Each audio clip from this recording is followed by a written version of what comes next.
The front door swung open and Emily walked in, head tilted back, laughing. A deep, breathless kind of laugh. The kind that shakes your ribs, that makes strangers turn their heads and smile. But there was no one else here. Just me, sitting in the living room, beer in hand, waiting. And the second her eyes met mine, just for a fraction of a second, her entire face changed. The laugh cut off like a record scratch. Her smile collapsed. Her shoulders tensed. For 3 days she'd been on a business trip. A big networking event, she said. Long meetings, exhausting dinners, late nights with the team. Yet here she was, stepping into our home, buzzing with the kind of electric energy that did not come from spreadsheets and PowerPoint presentations. Something was wrong. She shut the door carefully, too carefully, like a criminal sneaking back to the scene of a crime. Then she cleared her throat. "You re-up late," she said, forcing a smile. I glanced at the time, 11:17 p.m. "Yeah," I said, setting my beer down. "Wanted to see you." She nodded, avoiding my eyes, toying off her heels in quick little kicks. Her fingers tightened around her purse, like it held something she did not want me to see. Then, suddenly, she turned on her heel and walked straight to the kitchen. I followed. She opened the fridge, rummaging inside like she actually needed something. "Ugh, I'm starving," she muttered, her voice tight. Did not get a chance to eat. I leaned against the doorway, arms crossed. "Oh, yeah?" She pulled out a bottle of water, twisting the cap too hard. "Yeah, just meetings back to back. You know how it is." I did. And I also knew how she normally looked after exhausting work trips. Drained, disheveled, grumbling about clients. But tonight she was not tired. She was lit up from the inside. Her skin flushed, her pupils wide. She had not just come back from a business trip. And I was done pretending I did not notice. I pushed off the doorway and walked toward her. Slow, deliberate. She must have sensed the shift in my posture because she stilled her grip, tightening around the bottle. "How was the trip?" I asked. She hesitated just for a second. "Good. Yeah. What was the hotel like?" She blinked. Nice. What about the conference?" "The conference?" I stared at her. Her pulse ticked at the base of her throat. She was lying. Sloppy, messy, pathetic lying. Then her phone buzzed in her hand. Loud in the silence. I looked down. So did she. The screen lit up, a name flashing across it. Dylan. Her reaction was instant. She jerked the phone away, pressing it to her chest. "It has work," she said quickly. "I should." I grabbed her wrist. Not hard, not cruel, but firm enough to stop her from running. Firm enough to make her look at me. For the first time that night, she actually did. And in her wide, panicked eyes I saw the truth. She was not just lying. She was caught. Her body went rigid the second my hand closed around her wrist. Not out of fear. No, fear would have been too human, too decent. What I saw in her eyes was not guilt, was not regret. It was calculation. She was already thinking how to lie, how to twist, how to slip through my fingers like smoke. The phone was still buzzing against her chest. "Dylan," I felt my pulse hammer in my ears. I let go of her wrist, but I did not step back. "Who's Dylan?" My voice came out calmer than I expected. She blinked once, twice, then scoffed, actually scoffed. Like I had just asked her if the sky was blue. "Are you serious?" she said, shaking her head with a dry laugh. "He's a coworker. I've mentioned him before." No, she had not. I would have remembered, right? I said, keeping my voice level. "So why do you look like you just got caught with your hand in the cookie jar?" Her jaw tensed. "I do not." The phone buzzed again. She flinched. I took a slow step forward. My eyes locked onto hers. "Answer it." That did something. Her breath hitched. Her grip tightening around the phone until her knuckles went white. "It's late," she said quickly. "I'll call him tomorrow." Another step forward. I could see her pulse hammering at the base of her throat. If it's just work, answer it. Jesus, Eric. She let out a sharp, forced laugh and rolled her eyes. Like I was the one being ridiculous. This is insane. I just got home. And you're already jumping down my throat. Do you even hear yourself? Deflection. Classic. But I was not playing along. I reached for the phone. She yanked it back. Too fast. Too desperate. I exhaled sharply, shaking my head. Yeah. I muttered. That's what I thought. She opened her mouth. Maybe to protest, maybe to throw another lie at me. But then, as if the universe itself wanted to rip the mask off her face, the phone buzzed again. And this time Dylan left a voicemail. We both stood there. The kitchen suddenly dead silent. Then ding. The transcribed voicemail appeared on her screen. Just a preview. Just a few words. But those words were enough to set my entire world on fire. God, I miss you already. I can still taste you. Call me when you can. The room spun. I felt my stomach drop through the floor. Emily went completely still, her face draining of color. For a long second, either of us spoke, either of us breathed. Then I nodded slowly, letting the weight of it settle. Well, I said, voice hollow. That's interesting. And for the first time since she walked through that door, Emily had nothing to say. Silence, thick, suffocating. Emily just stood there, clutching her phone like it could somehow erase what we both had just seen. Her lips parted, her chest rising and falling too fast. Her mind racing behind her wide, frozen eyes. I waited. I wanted to see what she'd do next. Would she deny it? Would she cry? Would she crumble into the pathetic, shaking mess that cheaters in movies always became when they got caught? No, Emily did something worse. She laughed, short, breathy, nervous as hell. Then she ran a hand through her hair, shaking her head. Okay. She exhaled, still forcing that dry little chuckle. Okay. This looks bad. Looks bad. I repeated, my voice eerily calm. Emily, your little boyfriend just told you he can still taste you. She flinched. Just a twitch. Then another laugh. God, you're being so dramatic. My jaw clenched. Am I? She scoffed, flipping her phone face down on the counter. Yes, actually, because it's not what you think. I let out a sharp, humorless breath. Right. Not what I think. I stepped closer, watching her every move. So enlighten me, Em. What exactly am I looking at here? Because from where I'm standing, it sure as hell looks like my wife just spent 3 days getting wrecked by some guy named Dylan. She snapped her eyes up to mine. Do not talk to me like that. I let out a hollow chuckle. Talk to you like what? Like someone who just caught his wife red-handed. Like someone who spent the last 10 years of his life married to a woman who clearly does not give a damn about him. Her nostrils flared. You blowing this out of proportion. I barked out a laugh. Oh, am I? Yes, she snapped. Because nothing happened. I tilted my head. So what? He just accidentally texted you that he can still taste you. That's an odd typo. She bristled. He joking. Joking. I echoed. Yes, she said. Her voice growing sharper, more defensive. It's an inside joke. Something from work. You would not get it. I stared at her, at the way she refused to break, the way she stood there, trying to gaslight me into believing my own eyes. I reached out and grabbed her phone off the counter. She lunged for it instantly. But I was faster. Eric, do not. I turned the screen toward her and hit play. Dylan's voice came through clear as day. God, I miss you already. I can still taste you.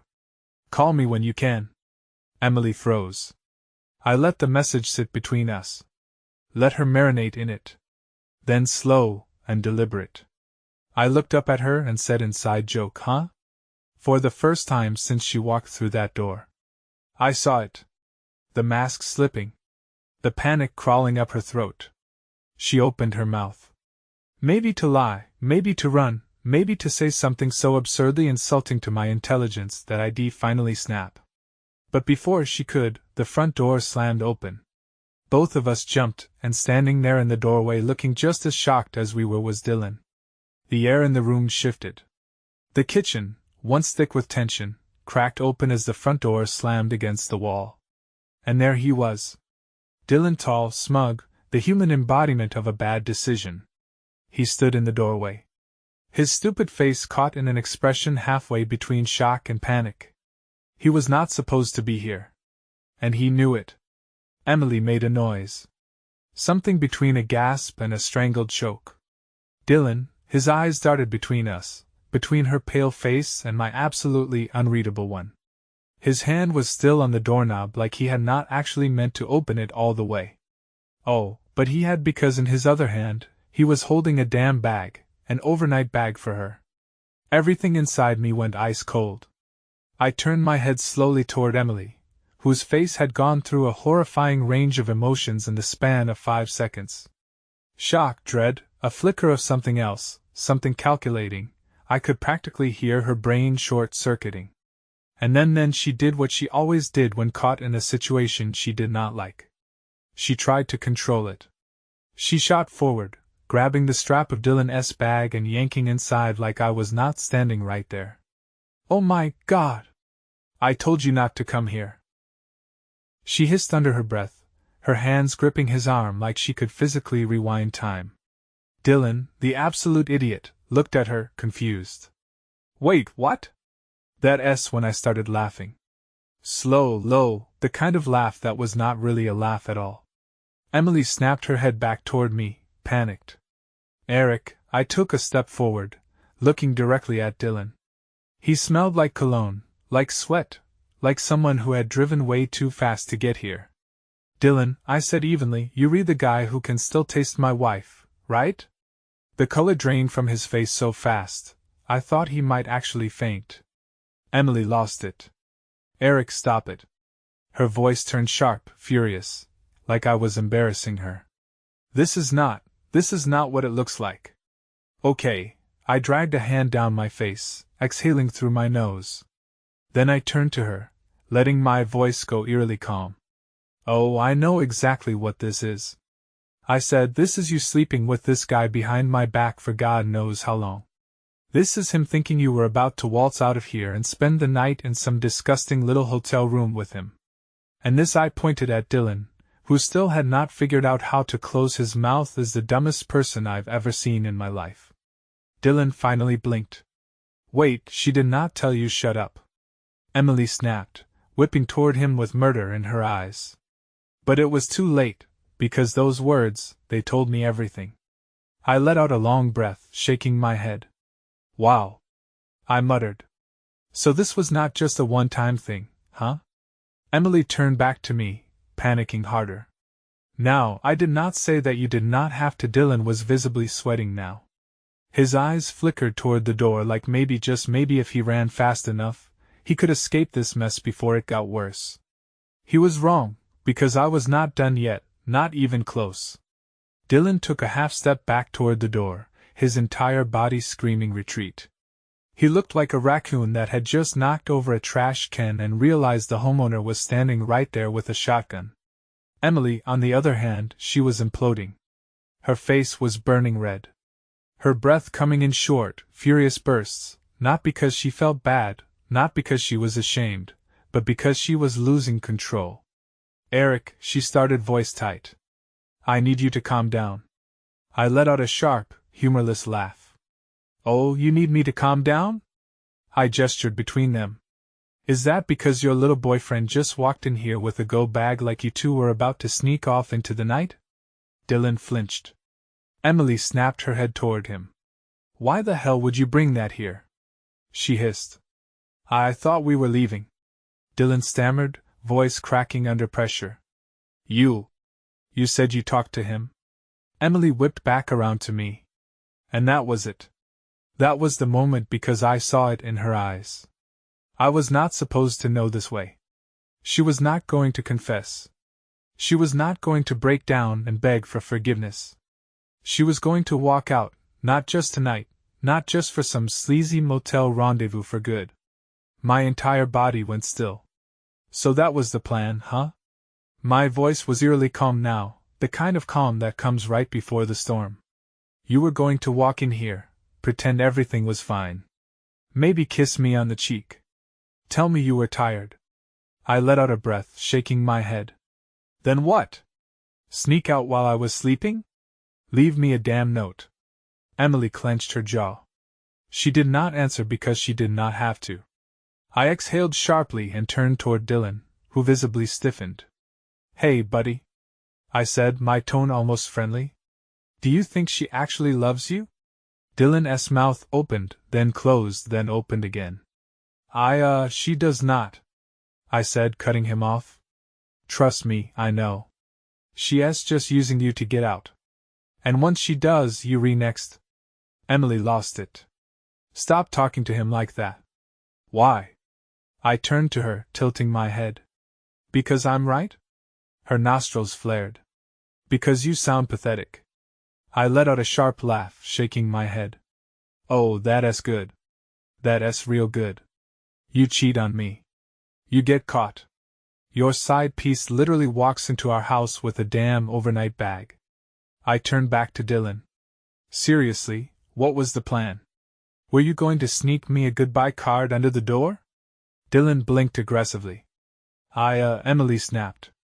Stop talking to him, Eric. This is between us. I stared at her. Oh, now it's between us. She clenched her jaw. You remaking a scene. That did it. That actually did it. A slow grin spread across my face. A dark, twisted kind of amusement. Oh, I muttered. You do not even know what a scene is yet. Then, before either of them could move, I grabbed Dylan's bag and I dumped it right there in the middle of the kitchen. Clothes spilled out. A toothbrush. Cologne. A box of condoms. Emily gasped. Dylan let out a choked noise, scrambling to scoop everything back up like a rat trying to hoard stolen crumbs. And me, I just stood there watching them, enjoying every second of it. Dylan scrambled like a cockroach under a kitchen light, grabbing at his scattered belongings with shaking hands. His toothbrush skidded across the tile. His cologne bottle rolled under the counter. The box of condoms landed right at Emily's feet. She stared at it. Then slowly her eyes lifted to mine. For the first time that night, she was not angry, was not smug, was not trying to control the situation. She was horrified. I folded my arms across my chest, taking in the absolute disaster zone in front of me. Emily still standing there frozen. Dylan looking like he was about to either vomit or bolt. It was beautiful. You should probably clean that up, I said, nodding toward the mess on the floor. Dylan let out a strangled breath, hesitated. Then, like the absolute moron he was, actually started picking things up. I almost laughed. Almost. But Emily was still staring at me like she knew something much worse was coming. She was right. I took a slow step forward, then crouched down next to Dylan, watching as he shoved his crumpled-up clothes back into the bag with fumbling hands. Then, very quietly, I said, "You knew she was married." His hands paused. I tilted my head. "Did not you?" Dylan swallowed hard. "I did not you?" I repeated, my voice dropping lower. He nodded, a tiny pathetic little movement. I exhaled sharply, shaking my head. "That's rough, man." I patted his shoulder hard. "You really thought she'd leave for you, huh?" Dylan stiffened. I turned my head. Looking up at Emily, "Were you her lips parted? What were you actually going to leave?" I gestured at Dylan. For him, her throat bobbed. I watched her fingers tremble at her sides. And then she did the one thing I never thought she'd do. She said nothing. No denial. No defense. No lie. Just silence. Dylan saw it too. He turned his head toward her. His expression slowly morphing from fear to realization. Because in that silence, he finally understood. She was not leaving for him. She was not leaving at all. She just wanted to have her fun and keep me as a backup. I let out a slow, amused breath. "Wow," I muttered, "that's got a sting." Dylan's jaw tightened. He turned back to me, his face burning red. You think Yuri's some kind of victim? He snapped, shoving the last of his stuff into his bag. Yuri pathetic. I smirked. Yeah. And what does that make you? He had no answer. Emily finally broke. Eric, just let him leave. I nodded. Oh, I will. Then I grabbed his bag off the floor and hurled it straight at the front door. It slammed against the wood and hit the ground with a dull thud. Dylan flinched. Emily sucked in a breath. And me, I just pointed at the door. Get out. Dylan hesitated, his eyes darting toward Emily one last time. Like maybe, just maybe, she'd say something. Stop him. Choose him. She did not. So after a long bitter pause he squared his shoulders. What was left of them, and walked out. The doors shut behind him. And just like that, it was just me and her. And we were not done yet. The second the doors shut, the house felt different. Quieter, heavier, like it had been holding its breath this whole time. Just waiting for Dylan to leave. Emily stood across from me, shoulders squared, fists clenched at her sides. Her whole body was coiled tight, like a snake backed into a corner. Not guilty, not ashamed, just angry. Like this was my fault. I ran a hand down my face, exhaling slowly. So I muttered, are you finally going to tell me the truth? She scoffed, then rolled her eyes like I had just asked the stupidest question imaginable. Eric, I am so done with this conversation. I let out a bitter chuckle, shaking my head. Oh, Yuri done. That's rich. And real rich. She crossed her arms, eyes blazing. What do you want me to say? That I made a mistake? That I wish I could take it back? Would that make you feel better? I stared at her. Would it be true? Silence. Her jaw clenched. That's what I thought. I nodded slowly, letting the weight of it settle between us. You were never going to tell me. I said, voice calm, too calm. You were just going to keep lying, keep sneaking around.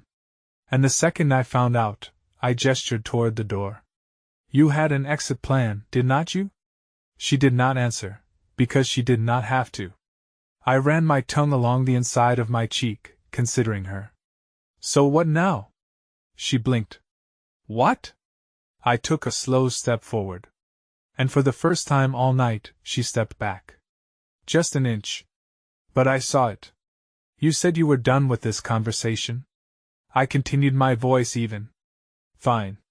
Let us skip to the end. She swallowed the end. I tilted my head. Yeah, Emily, the end. Something flickered in her expression. Realization. She took a breath. A sharp, shallow inhale. Eric, let us just think for a second. Okay, we do not have to. I let out a sharp laugh. No, see, that's the problem. I've been thinking. I've been thinking for years, while you've been doing whatever the hell you wanted behind my back. Her lips parted. It was not. I held up a hand. Do not you dare try to tell me it was not serious. Because it was. Because Dylan was not the first. I could see it now, all of it. The late nights, the sudden work trips, the way her phone was always glued to her hand. Face down, notifications silenced. Dylan was just the first idiot dumb enough to show up at our front door. And she knew it. Because for the first time tonight, she did not have a comeback. No lies, no excuses. Just silence. I stepped back, nodding to myself. That's what I thought. She exhaled sharply, running a hand through her hair. Eric, listen, we can. No. I cut her off, voice firm. You listen. This, whatever this is, it's over. Her breath hitched. And for the first time all night, she actually looked afraid. Emily had always been good at faking emotions, crying on command, looking apologetic when it suited her, pulling that wide-eyed innocent act whenever she got caught in a lie. But this fear, this was real. Her lips parted, her whole body going rigid. Like she had not actually expected me to say it. Like she thought, ***, even now, even after everything. Asterisk asterisk that ID somehow still choose her. She swallowed. Eric, you do not mean that. I let out a breath, shaking my head. See, that's the thing. My voice was eerily calm, too calm. I'd never meant anything more in my entire life. Her eyes flashed. So that's it. You read just what throwing everything away. I laughed. A sharp, bitter sound. You mean like you did? Her jaw tightened. I made a mistake. I tilted my head. Which one, Dylan, or the others that hit its mark? Her breath stuttered, her entire body locking up. She tried to cover it, tried to recover. But I saw it. And now I knew. I exhaled, running a hand down my face. How long? She blinked. What? I met her eyes. How long have you been cheating on me? Emily shifted her weight, fingers twitching at her sides. Eric, how long, Emily? I snapped. My voice cutting through the room like a whip. Her eyes darted toward the door. Like she was actually thinking about running. Like if she could just get out of this conversation, she would not have to answer. But there was nowhere to run. Not this time. Her lips trembled. Then, finally, she cracked a year, she whispered. I nodded slowly, letting the number sink in. A whole year, 12 months, dozens of nights spent lying next to me while she snuck around behind my back. I should have felt angry, should have exploded. But I did not. Because the only thing I felt now was done. I exhaled sharply and turned toward the hallway. Emily took a shaky step forward. Eric, wait. I did not stop. Where are you going? I glanced over my shoulder. My voice flat. Packing. Her face strained of color. Wait. You're leaving? I let out a dry laugh. What? You thought I'd be the one sleeping on the couch? I shook my head. No, Emily. I'm done. I turned the corner, leaving her standing there. Stunned. Breathless. Frozen in the ruins of everything she had destroyed. And for the first time all night, she had no control that I did not hear her footsteps right away. Not at first. I was in the bedroom, grabbing a duffel bag from the closet. My mind moving in a straight, mechanical line. Pack. Walk out. Do not look back. Then the sound. Soft. Hesitant. Emily standing in the doorway.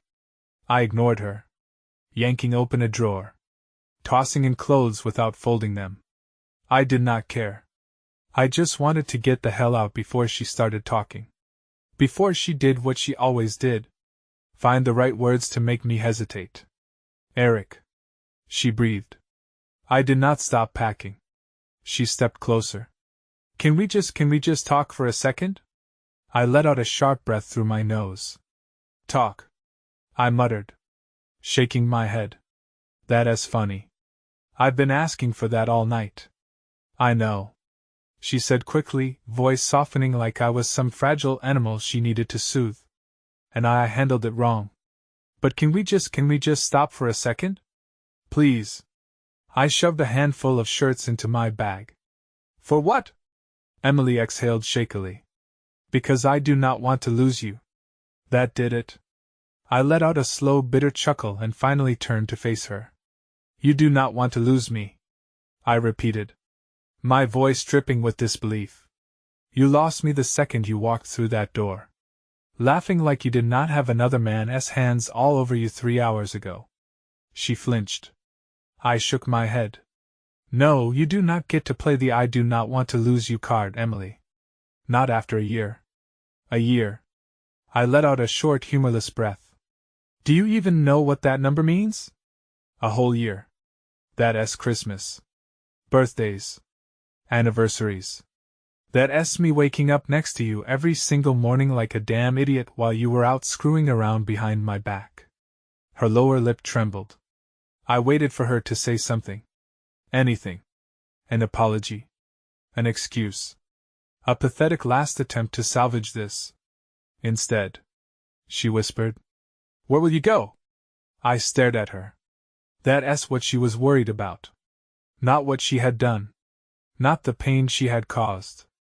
Not the wreckage of our marriage lying in pieces at our feet.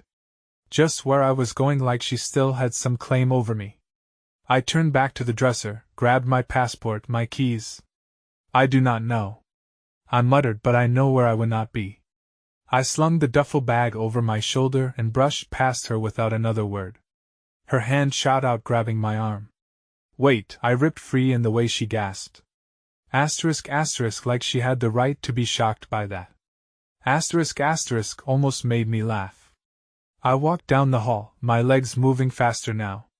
Like my body knew what my heart had not fully caught up to yet. This was over. I reached the front door, grabbed the handle. Then, Eric, please. Emily's voice cracked. Just tell me what I can do. I did not turn around. I did not even hesitate. I just opened the door, stepped outside, and left her standing there. Alone. The night air hit me like a slap. Cold, sharp, real. My duffel bag hung heavy over my shoulder. The weight of it nothing compared to the pressure that had been crushing my chest all night. I walked to my car without looking back. Not at the house. Not at her. Because if I did, if I so much as glanced over my shoulder. She'd find a way to pull me back in. That's what she was good at. Not love. Not honesty. Control. And I was not letting her have it anymore. I yanked open the car door, threw my bag onto the passenger seat, and slid behind the wheel. My hands gripped the steering wheel so tight my knuckles turned white. Breathe. Just breathe. I sat there for a second, heart hammering, head spinning, trying to process the last 30 minutes of my life. 30 minutes that had obliterated the last 10 years. A year, a whole damn year. She was probably still standing there in the doorway watching me. I could almost feel her eyes burning into the back of my head. Could hear the million different things she was probably debating, saying, "Do not go, we can fix this. I still love you." I did not need to hear them to know they were lies. My fingers curled tighter around the steering wheel. I needed to drive, needed to move. But my body was not quite listening. Because deep down, under all the rage, all the betrayal, all the cold, quiet acceptance. There was something else, something small, something painful, a whisper in the back of my head saying, "She never loved you." Not really. And that was the part that hurt the most. I squeezed my eyes shut, pressing my forehead against the steering wheel, exhaled, let it go. Then finally, I turned the key, the engine rumbled to life, headlights cutting through the darkness. And just as I put the car in drive, Emily's voice rang out. Eric, I did not look, did not stop, did not hesitate. I just hit the gas and drove straight ahead, never looking back. Not once. Final thought to anyone reading this, let me say one thing, trust your gut. If something feels off, do not ignore it. If someone makes you feel like you're crazy for asking questions, it's probably because they do not want you to know the answers. And if you ever find yourself standing in your kitchen, staring at a box of condoms some other guy brought for your wife, do not waste your breath asking why, just walk out. Because some things, they do not need to be fixed. They just need to be left behind.